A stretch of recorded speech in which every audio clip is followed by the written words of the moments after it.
Alright, this video is all about purchase orders. There are multiple different ways to put in purchase order numbers, and so in routeman there are several different ways we can do this.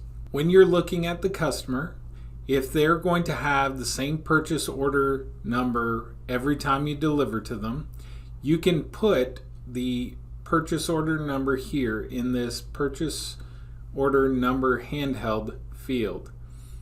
When you do that, it will automatically go into every invoice. It's called a blanket PO.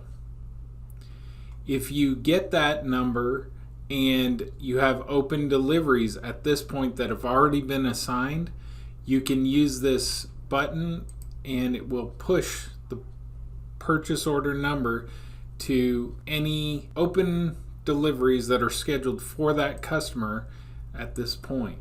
If you don't know the purchase order number, but you want to require that the driver gets a purchase order when he's making the delivery, you would come in here and edit, and you would type the word required.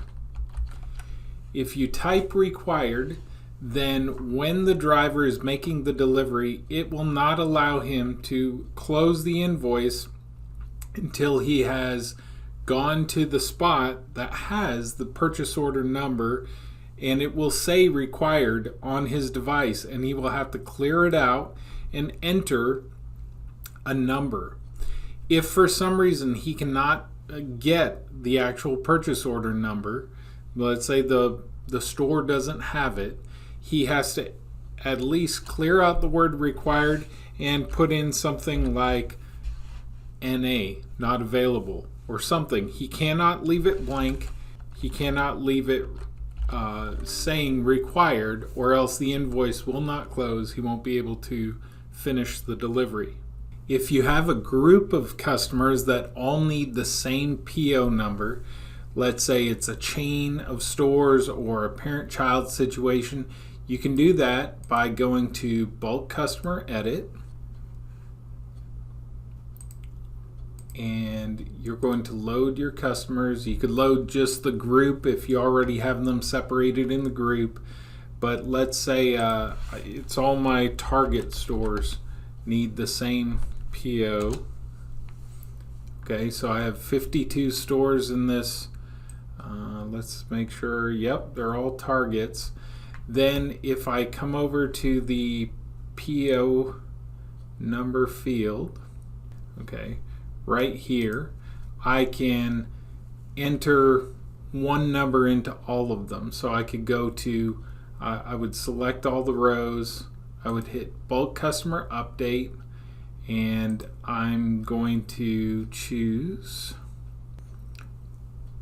Purchase Order Number, and I can enter whatever it needs to be.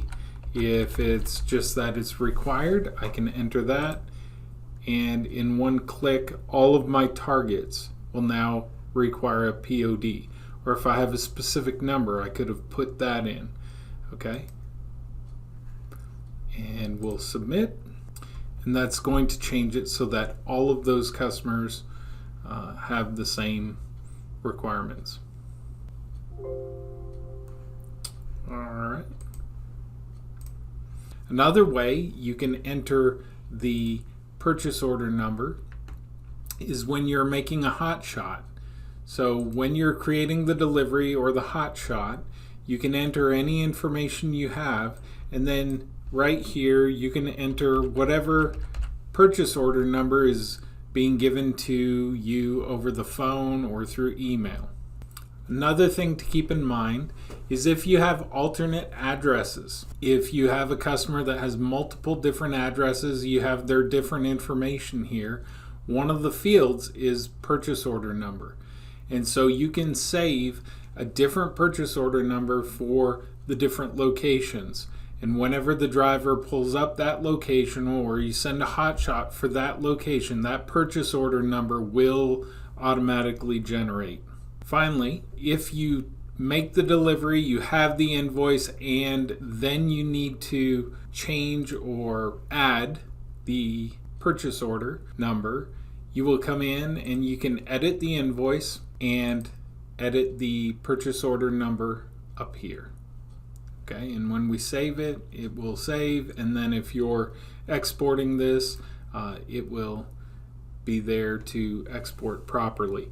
A lot of times purchase order numbers not being filled in is one of the reasons that your invoices won't export to whoever you're working with.